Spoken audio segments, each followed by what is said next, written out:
old world is dying.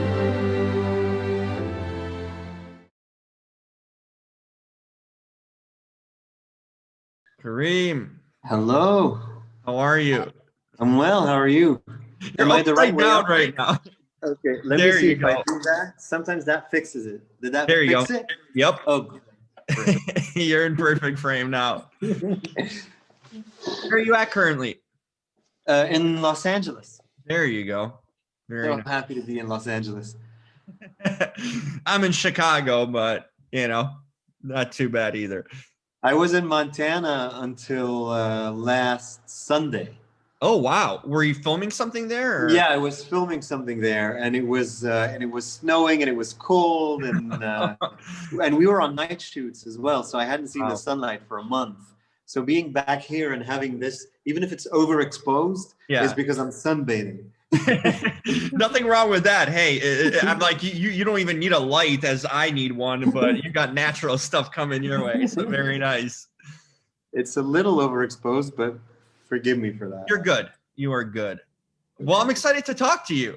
I learned a few things. Honestly, for me, the Luxor, whenever I thought of it, it was the hotel in Vegas. But now I got a whole new perspective that it's a real city, and that's where it probably inspired the actual hotel. Did you And guys? we joked about that during the shoot. Oh, did you? Yeah, you're part of the gang in that one. Okay, I felt like the only idiot here. I'm like Googling it, and it just keeps on coming up Luxor because I was curious. I'm like, is this a real location? It's like Luxor Hotel, and I'm like, wait, you're Luxor, Egypt. Okay, we're on to something here. Unbelievable. Did you guys shoot on location? I'm curious off the step because you couldn't make a set like this. This was too rich in the look. Not only shot on location in those ancient ruins, but because of access that our producer and director had through an archaeologist, Salima Ikram, who had a part in the movie, we even went into a tomb that had never been open to the public before. Stop. And we went into a temple, and it's a temple to a goddess called Sekhmet that was never open to the public before, or at least in that period. So we were not only privileged, but also we had inside information. So we were totally immersed in this in the complete mysticism of the ancient Egyptians' temples and tombs, which influenced how we felt and how we behaved in the movie tremendously. I mean, that's a huge part of what the movie, what we were able to bring to the movie. It's a character of itself. Wow. What was it like? I mean, you get like a special privilege that only like archaeologists might not even get to in a way. What was that kind of experience for you personally, just to get this sort of history unraveled, in for you in a sense, and the crew and the cast? I mean, that's and so the interesting thing is that they weren't, because we were working with archaeologists and not historians, we weren't given any of the Western perspective, Roman perspective, Greek perspective, because, Egypt belongs to the entirety of humanity.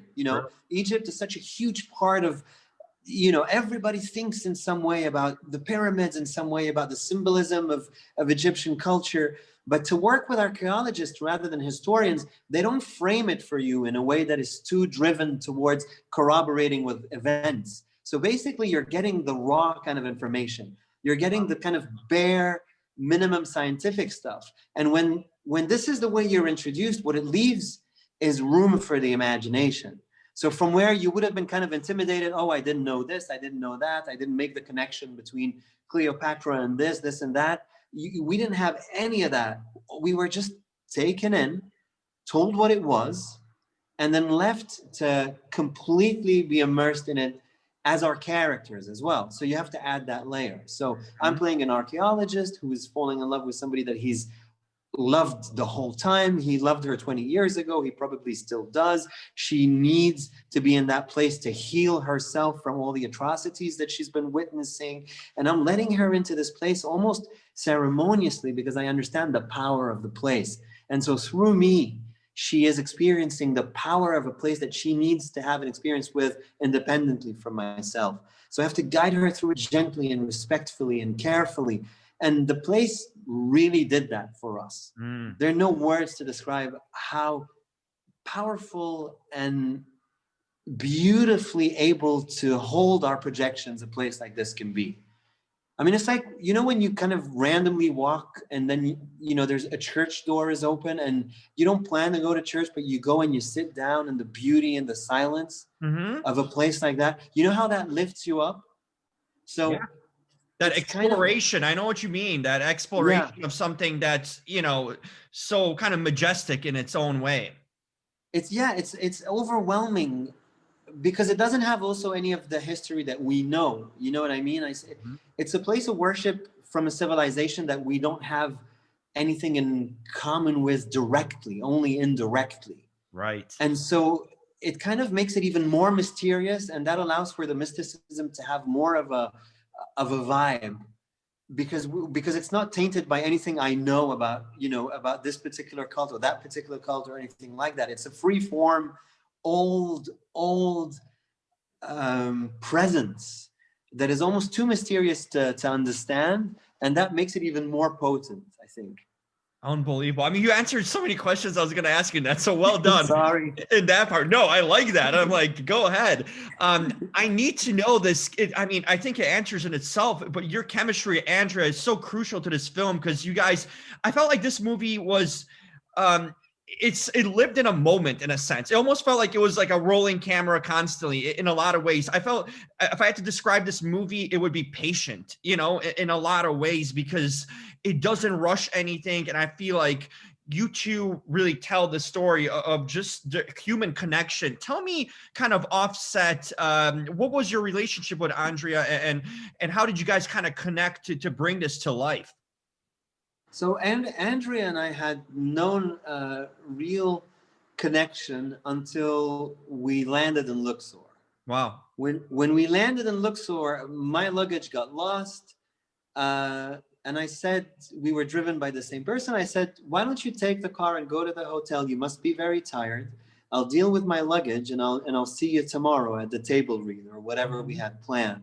And Andrea said, no, I'll stay here. And you know, and I went through the usual, are you sure? You know, you really don't have to wait. Right. This is going to take a moment. And no. And so we walk into this baggage claim office at Luxor airport, and they let you smoke indoors there.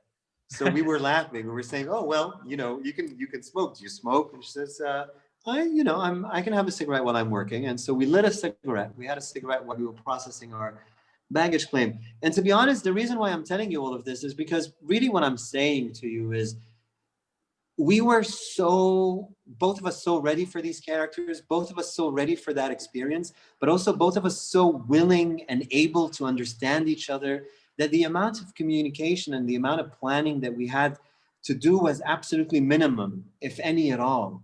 Mm-hmm. We came into this kind of world of unspoken understanding of what the task ahead was and of each other. And the spontaneity, I mean, it was confusing because we were working and so there were a lot of different layers and we weren't sure exactly what was what. But what we both knew was that we felt extremely safe. We were on the same page. There was whatever we were experiencing was really happening, and that we were really transported and by the place, and that we were really able to listen to each other and to our environment. So it almost felt like we were in this kind of heightened state of receptiveness or receptivity. I'm not sure about that one. It works either way. That's unbelievable. That's unbelievable because it really comes through on screen. And I just felt like, wow, these are two real kind of people. You know, and words in a sense sometimes don't have to be spoken. You just look at actions and interactions and it says the story in itself. So I was curious, I'm like, you know, how you guys connected to bring it to the screen. And that's just a really interesting story there. You know, we just felt it. And it wasn't so much that I was looking at her behavior. I really got a sense of her presence. Mm-hmm. And in the movie, we walk hand in hand a lot. We walk side by side a lot. You know, I constantly had a sense of this person's energy next to me. And because we were in a world of energy, because of the spirituality of the place, this is the kind of currency. That it was a currency of energy rather than a currency of words and movements. Fantastic. Well, I really enjoyed your performances, and I you. thought it was just a really cool. I mean, it was like a postcard, really, on screen that you see of a place. It was timeless in so many ways. So to hear these stories that you guys really lived it, it really came off authentic, and I like authenticity in film in so many ways. And I think you just did a marvelous job projecting this authenticity and the visuals. That makes me really happy.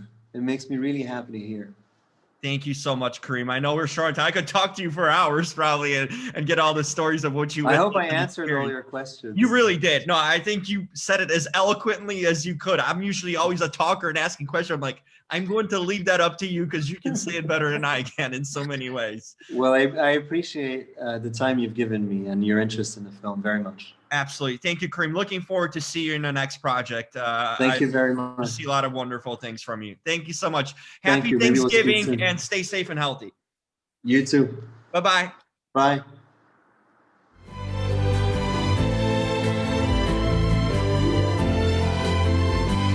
Now is the time of monsters. Don't you miss how hopeful we were? I wish it could be like that.